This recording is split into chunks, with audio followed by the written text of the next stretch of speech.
BSP की इस चुनावी जनसभा में इकट्ठा हुए पार्टी के सभी छोटे बड़े पदाधिकारी एवं कार्यकर्तागण, आज आप लोग देश में व यहाँ आपके उत्तर प्रदेश स्टेट में भी लोकसभा के लिए हो रहे आम चुनाव में अपनी पार्टी के उम्मीदवारों के समर्थन में मुझे सुनने के लिए यहाँ इकट्ठा हुए हैं, तो उसके लिए मैं आप सभी लोगों का हार्दिक दिल से आभार प्रकट करती हूँ। वैसे आप लोगों को ये विदित है कि हमारी पार्टी कांग्रेस, बीजेपी व अन्य किसी भी विरोधी पार्टी तथा गठबंधन आदि के साथ मिलकर नहीं, बल्कि अकेले ही अपनी पार्टी के बलबूते पर पूरी तैयारी व दमदारी के साथ ये चुनाव लड़ रही है। इसके साथ ही हमने टिकट बंटवारे के मामले में भी सर्व समाज के लोगों को उचित भागीदारी दी है, जिनको कामयाब बनाने के लिए अपनी पार्टी के लोग पूरे जी जान से लगे हैं। आप लोगों को ये मालूम है कि आपके बस्ती मंडल में मुस्लिम आबादी काफी ज्यादा है, तो मुस्लिम आबादी को ध्यान में रखकर हमने संत कबीर नगर जो लोकसभा की सीट है और डुमरियागंज लोकसभा की सीट से हमने मुस्लिम समाज के कार्यकर्ता को, पार्टी के सिपाही को, कार्यकर्ता को यहाँ से अपना प्रत्याशी बनाया है। और आपके इधर बस्ती लोकसभा की सीट में अति पिछड़े वर्ग का वोट काफी ज्यादा है, इसलिए हमने यहाँ कुर्मी समाज के अपने कार्यकर्ता को यहाँ अपना प्रत्याशी बनाया है। हालांकि आज यहाँ आपकी इकट्ठा हुई अपार भीड़ व भीड़ के जबरदस्त जोश को भी देखकर अब मुझे भी ये काफी हद तक भरोसा हो गया है कि पिछली बार की तरह इस बार भी आप लोग अपने प्रदेश से या लोकसभा आम चुनाव में अपनी पार्टी का बेहतर रिजल्ट जरूर लाएंगे। इसके लिए अब मैं आप लोगों का ध्यान कुछ जरूरी बातों की तरफ दिलाना चाहती हूँ और इस संबंध में विशेषकर मैं कांग्रेस, बीजेपी व इनके अन्य सभी सहयोगी दलों के बारे में ये कहना चाहूंगी कि आजादी के बाद शुरू में केंद्र व देश के काफी राज्यों में भी ज्यादातर सत्ता यहाँ कांग्रेस पार्टी के ही हाथों में केंद्रित रही है, किंतु इनके अधिकांश मामलों में रही गलत नीतियों एवं गलत कार्य प्रणाली आदि की वजह से फिर इस पार्टी को केंद्र में काफी राज्यों की भी सत्ता से बाहर होना पड़ा है तथा यही स्थिति इनकी सहयोगी पार्टियों की भी बनी रही है, जिसके कारण ही फिर पिछले कुछ वर्षों से बीजेपी व इनके सहयोगी दल केंद्र एवं काफी राज्यों की भी सत्ता में काबिज हो गए हैं,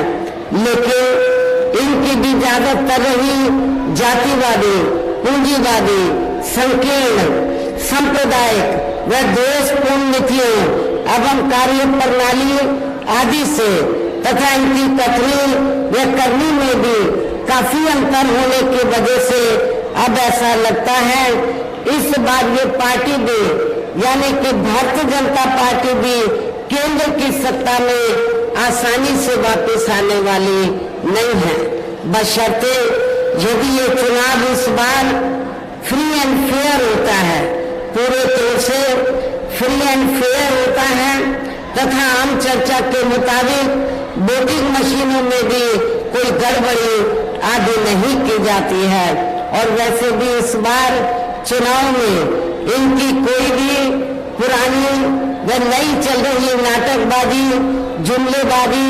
वे गारंटी आदि काम में आने वाली नहीं है, क्योंकि अब देश की जनता काफी हद तक इस बात को समझ चुकी है कि इनकी पार्टी ने अब तक देश के विशेषकर गरीबों, कमजोर तबकों, मध्यम वर्गीय एवं अन्य मेहनतकश लोगों को जो इन्हें अच्छे दिन दिखाने के असंख्य प्रलोभन भरे वायदे किए हैं तथा अनेकों हवाई व कागजी गारंटी आदि भी दी है, तो उनका जमीनी हकीकत में अभी तक इन्होंने लगभग 1/4 हिस्सा भी कार्य पूरा नहीं किया है, बल्कि इसके स्थान पर इनका ज्यादातर समय व ताकत भी जहां इनके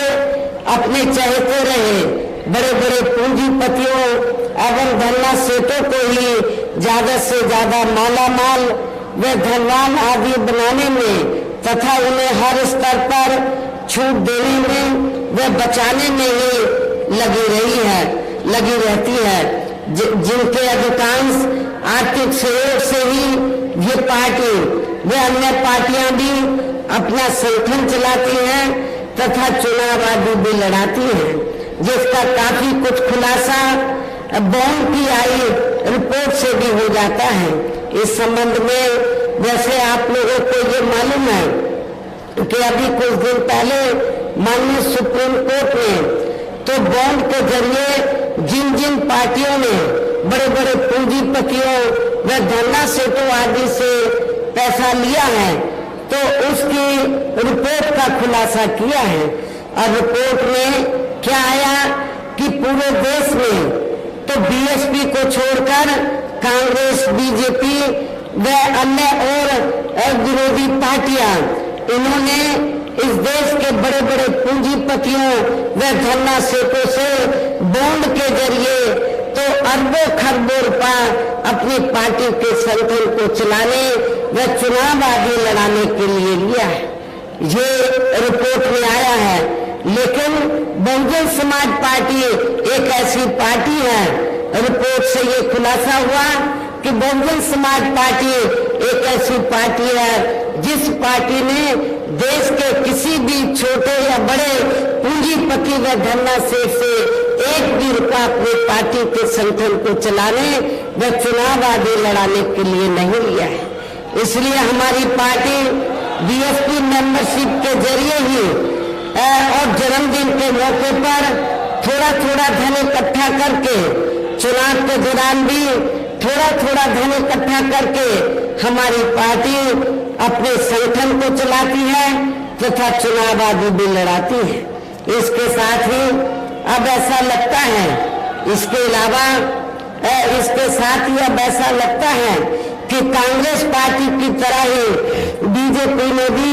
केंद्र की तमाम सरकारी जांच एजेंसियों का ज्यादातर राजनीतिकरण कर दिया है।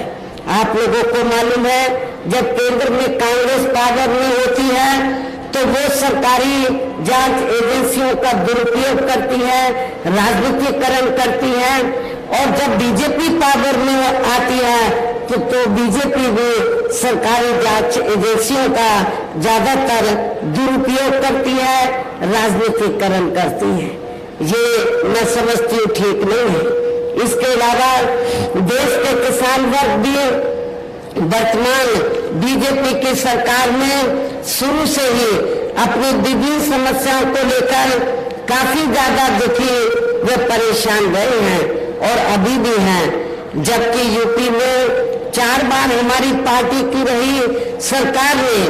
इनके हितों का भी हर स्तर पर विशेष ध्यान रखा है। और इतना ही नहीं,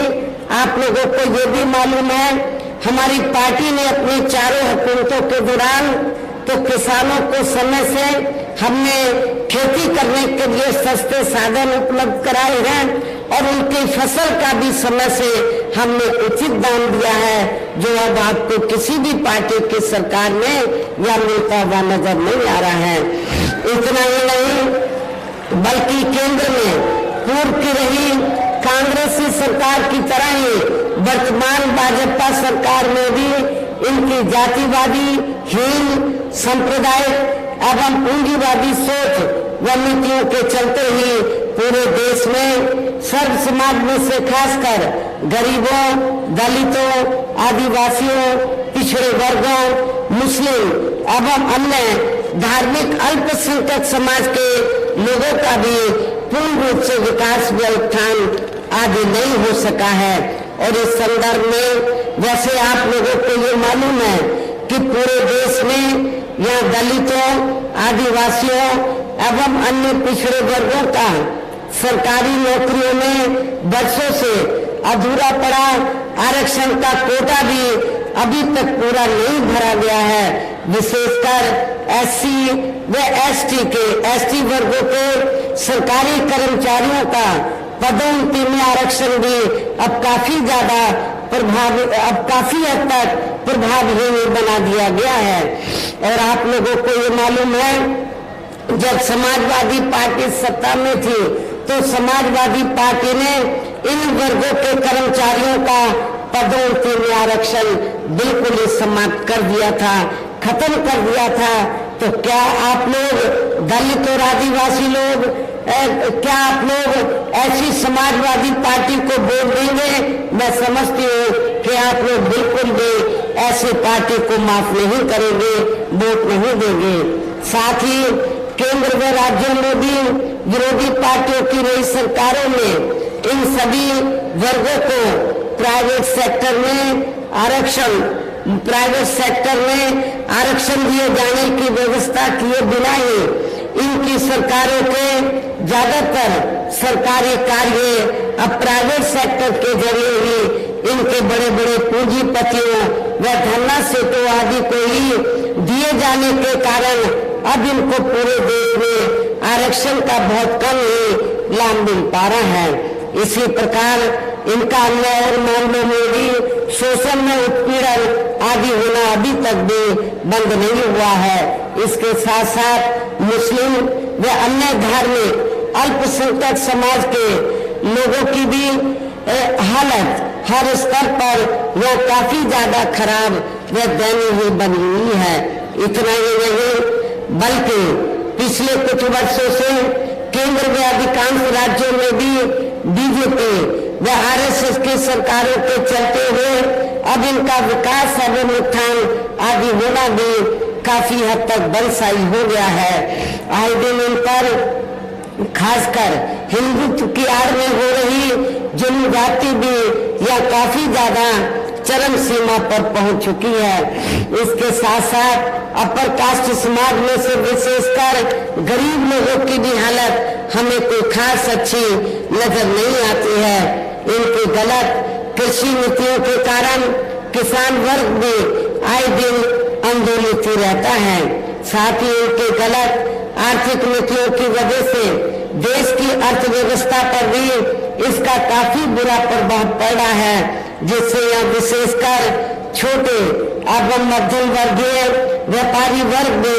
काफी ज्यादा दुखी व परेशान है। और अब केंद्र में पूर्व की रही सरकारों की तरह ही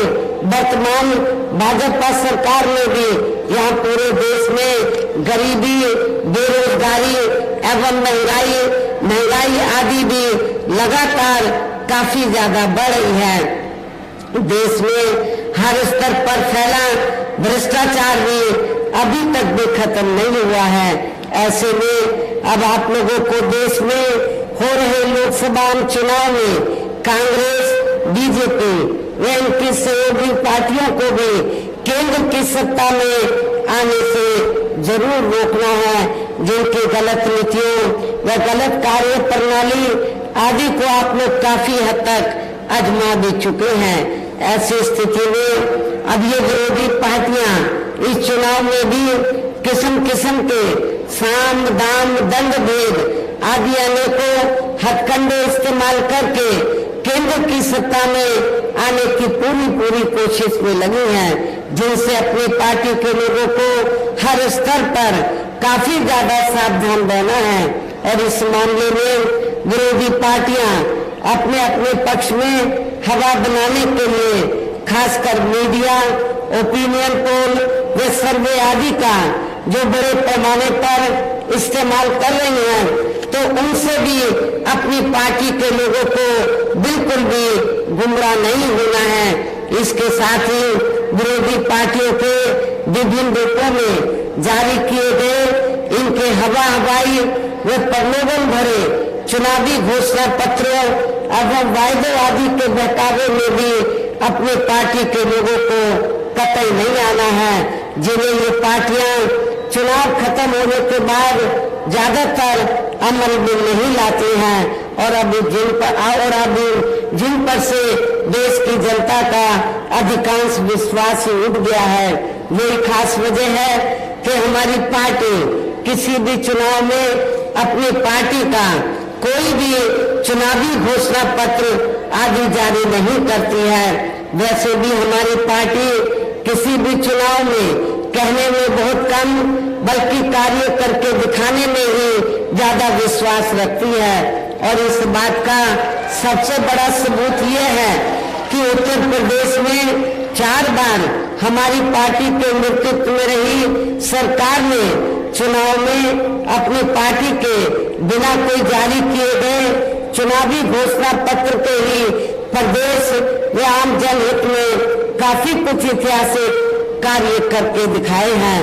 जिनके अब देश में अधिकांश पार्टियों की सरकारें काफी नकल भी कर रही हैं। जबकि इस मामले में हमारी पार्टी का ये कहना है कि यदि इन पार्टियों के स्थान पर केंद्र में हमें अपनी पार्टी की सरकार बनाने का मौका मिलता है तो तब फिर हमारी पार्टी की बनी सरकार केंद्र में यहाँ तक की रही सभी विरोधी पार्टियों की सरकारों की तरह केवल हवाई व कागजी कार्य आदि नहीं करेगी, बल्कि उत्तर प्रदेश की तरह ही जमीनी हकीकत में ठोस कार्य करके दिखाएगी। और इस संदर्भ में खासकर मैं ये कहना चाहूंगी, केंद्र द्वारा देश में पिछले कुछ समय से अति गरीब परिवारों को अस्थायी तौर पर फ्री में जो थोड़ी सी खाद्य सामग्री दी जा रही है, तो उससे इनका स्थायी तौर पर भला होने वाला नहीं है। लेकिन आप लोगों को ये भी मालूम है कि इसके बदले में जब कोई छोटा चुनाव हो या बड़ा चुनाव हो तो इसके बदले में तब फिर बीजेपी व आरएसएस के लोग ये कहते हैं कि बीजेपी की सरकार ने आपको फ्री में राशन दिया है, इसलिए आपको बीजेपी को वोट देना चाहिए। ये बिल्कुल गलत है, इसमें रत्ती भर भी सच्चाई नहीं है। क्योंकि इस संदर्भ में मैं आप लोगों को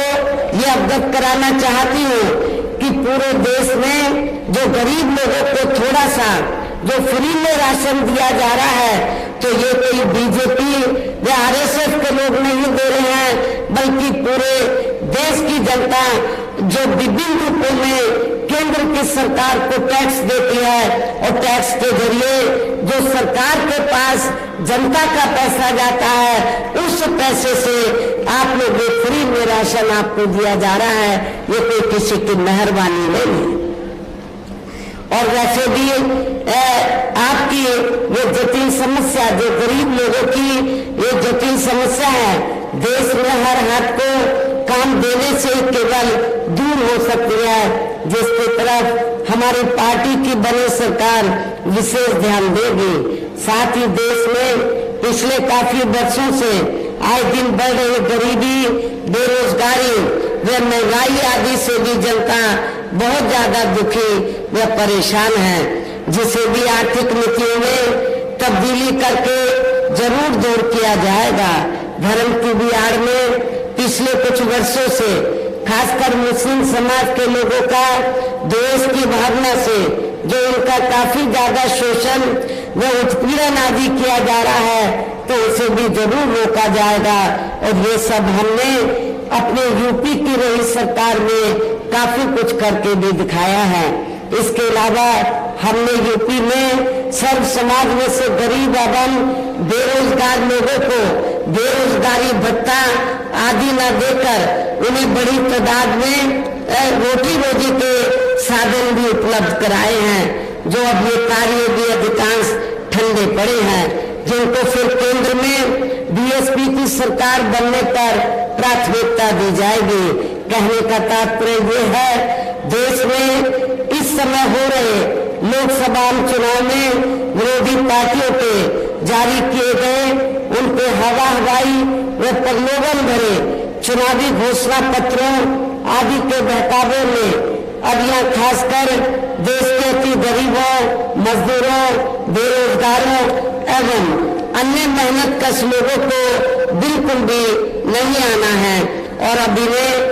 अभी ने ऐसी सभी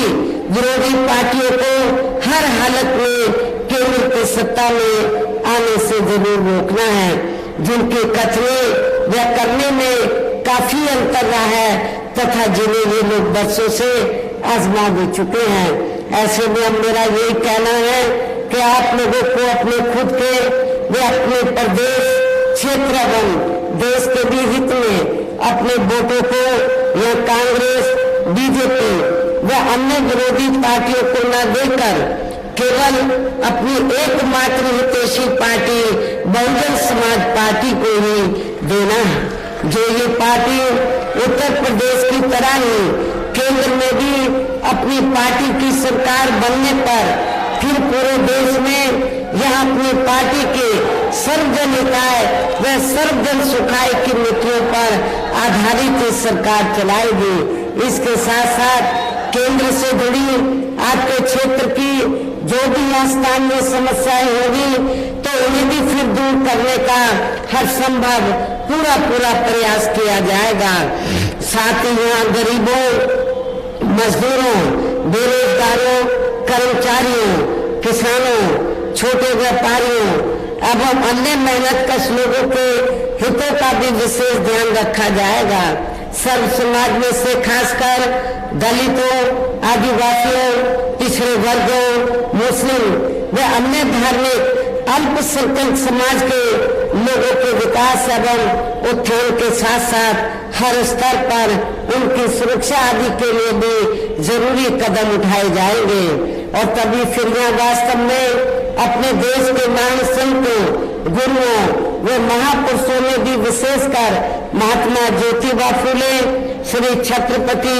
शाहू जी महाराज, श्री नारायणा गुरु, बाबा साहब डॉक्टर भीमराव अम्बेडकर एवं मान्यवर श्री कांशीराम जी आदि का अधूरा रहा सपना जरूर साकार हो सकता है, जिनको यूपी में हमारी पार्टी की रही सरकार द्वारा हर स्तर पर पूरा आदर सम्मान दिया गया है। इन्हीं खास बातों के साथ ही अब मेरा देश व आपके स्टेट के भी हित में, आपके क्षेत्र के भी हित में ये कहना है कि हमारी पार्टी ने यहाँ जिनको भी आपके बस्ती मंडल में यहाँ जिनको भी लोकसभा के लिए चुनाव के मैदान में उतारा है, जो आपके सामने मंच पर भी मौजूद हैं, तो उन्हें आपको जरूर कामयाब बनाना है,